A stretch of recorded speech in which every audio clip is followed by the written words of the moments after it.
Hanzo is a very interesting hero in Overwatch. He's a hero that actually fits under the hitscan DPS role, sometimes referred to as main DPS, because he's played by the same player who plays the heroes such as Ashe, Cassidy, and Sojourn on a professional team.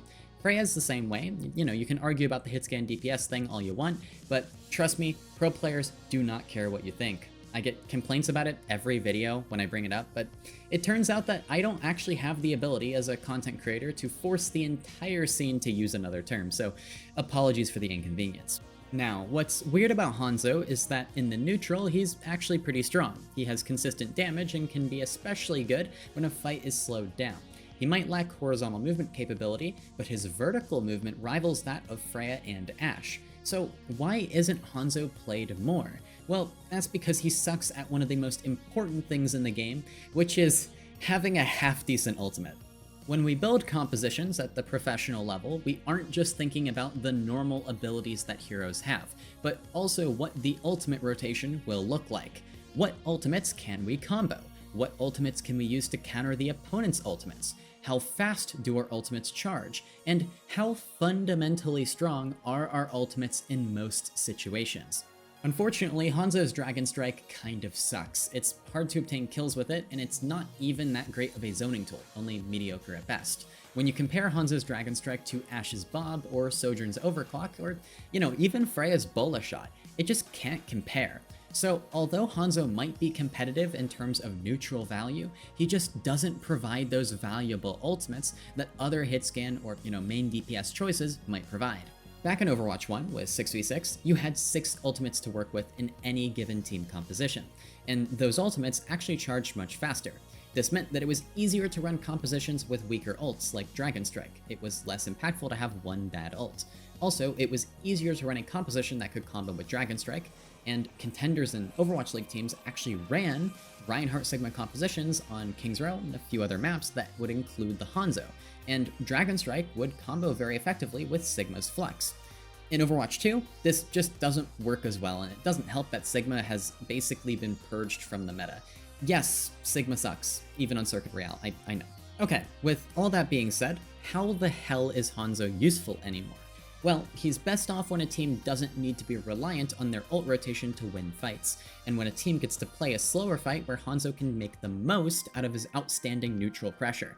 He makes it really annoying for supports and hitscan DPS to peak in longer fights, and there happens to be a hero in the game right now that forces his own team to take very slow and reactive fights, and that hero is Lifeweaver. If you haven't already, I would recommend watching this previous video I've made on Lifeweaver before you go into this one. It will provide a lot of important context as to how and why Lifeweaver is played. But if you want the quick TLDR, Lifeweaver isn't very good at helping his team win and finish fights. He's only good at extending them. Grip is a reset. It can allow you to try again, but it does not help you obtain a kill like a well-placed Suzu, Immo, or Nade can. Petal is a purely reactive ability as well that is mostly useful for living through an opponent's engage. It's not great for actually pushing back in. It has no real aggressive utility to it. Even Tree is only good as a reactive and defensive tool, with almost no offensive applications. When a Lifeweaver composition wins a fight, it is usually because their opponent oversteps or makes some sort of a mistake. Lifeweaver forcefully slows the pace of a fight, and that can be difficult to deal with, as we saw from Liquid flailing around on Circuit Royale Attack in the previous video. But, and this is the key to today's video, Lifeweaver's strength can be used against him, and Hanzo is an interesting and effective pick that takes advantage of the slower fights Lifeweaver creates. The map we'll be looking at for today is from yet another rematch between Team Liquid and Geek Esports. This time, it's the Grand Finals to decide the winner of North America in Stage 2. Geek are coming from the lower bracket, and so Team Liquid will get the first map pick, and they go with Ilios. Ilios is a map that is great for Winston compositions, and Liquid banned Lucio to force an Ana backline for both teams. The first round, well, goes to Liquid, and so we move on to the second round, our main interest for today, Lighthouse. Tree, Liquid's primary main DPS player, starts off on the Pharah, same as the previous round, which he played in the Winston dive mirror. He fires a few rounds, but when he sees the Lifeweaver, he says fuck this and beelines it back to the spawn room. And at this point, Liquid have to be tired of that hero after playing Geek like 3 times this stage. Tree swaps over to Hanzo, the Lifeweaver counter pick, and now things get interesting.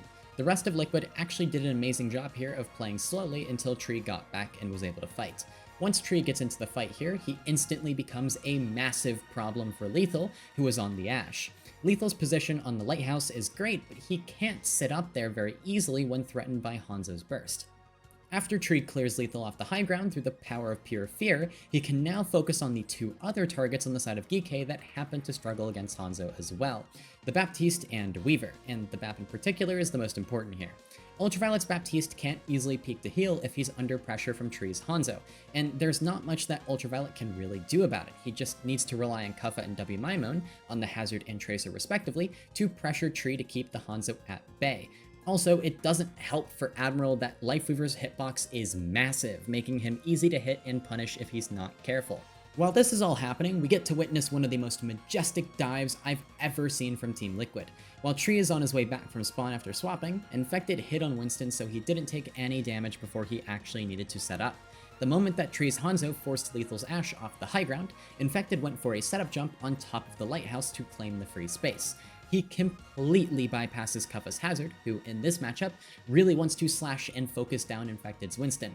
Poking Winston out is a pretty solid win condition for Geekay's composition, since they are reactive and better at punishing, while they are weaker at diving and essentially can't play first.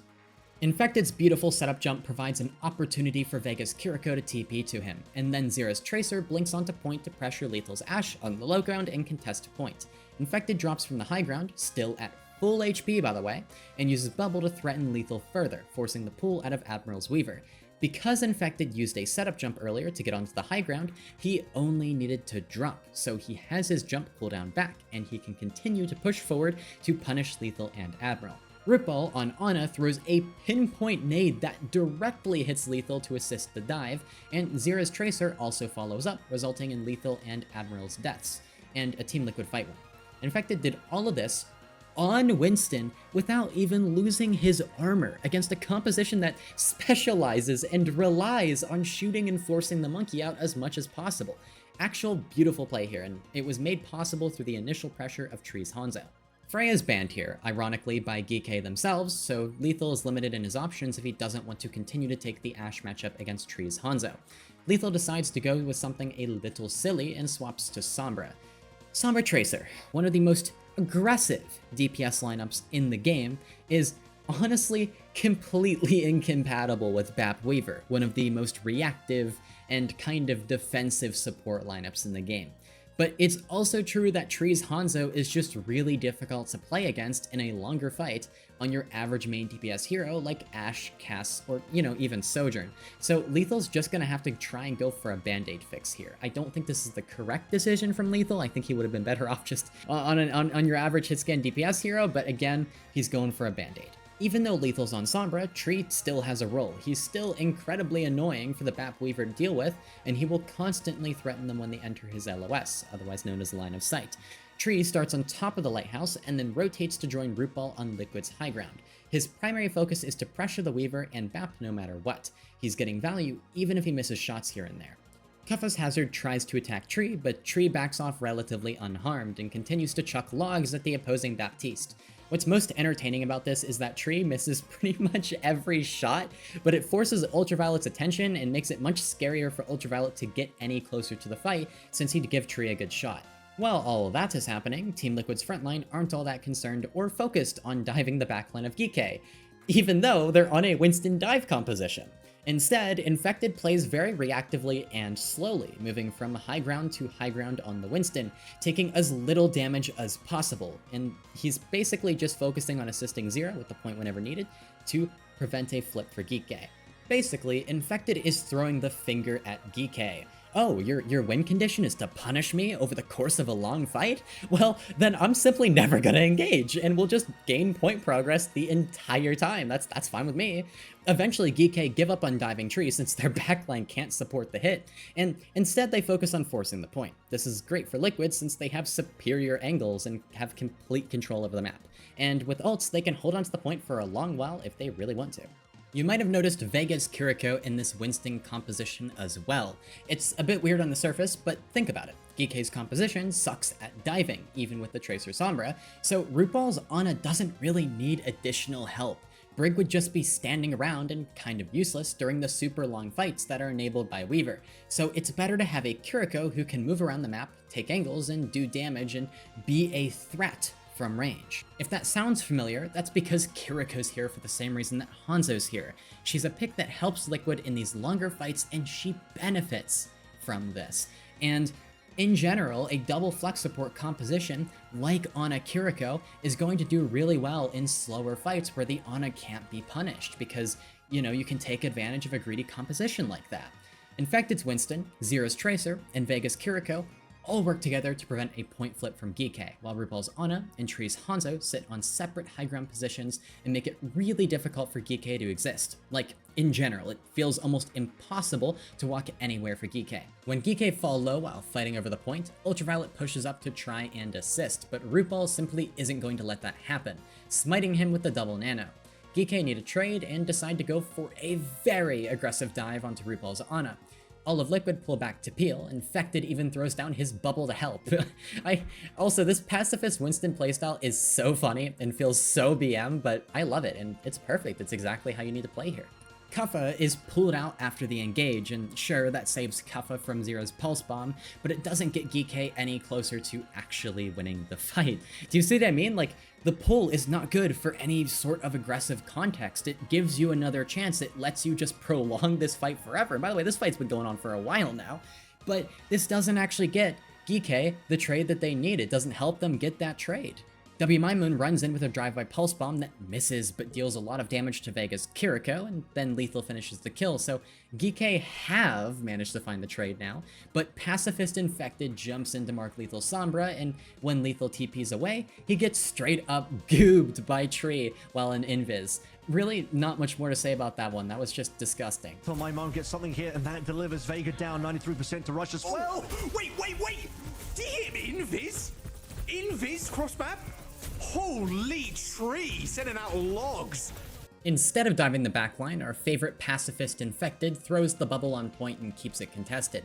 Geekay finally get fed up with having to position their backline super far back, and Admiral flies onto the point and throws down his tree to try and help force a flip.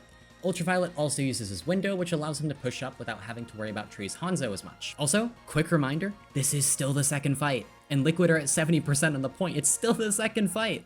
Tree uses the dragons right through the Weaver tree. Yes, it's confusing, there are two trees. And although it doesn't get any kills, it at least is a minor nuisance to the members of Geekay trying to bunker down on the point. Also, remember when we talked about how ult rotation is a huge weakness for Hanzo? It's a weakness for Weaver too, and maybe even more so.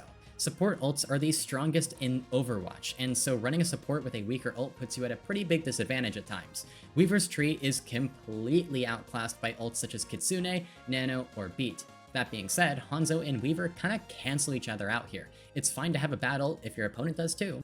Infected, on the point, uses the Primal to keep the point locked down and in Liquid's control. This Primal buys enough time for both Admiral's tree and Ultraviolet's window to expire, leaving Liquid with the late fight advantage with Kitsune.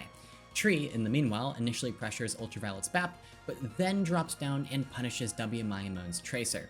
After that, Liquid just needed to clean up the last few kills. In just 2 fights, Liquid had reached 90% on the point, and although WMyMoon was able to sacrifice himself for the touch, the rest of Geekay were unable to get back in time, which rendered Lethal's EMP useless.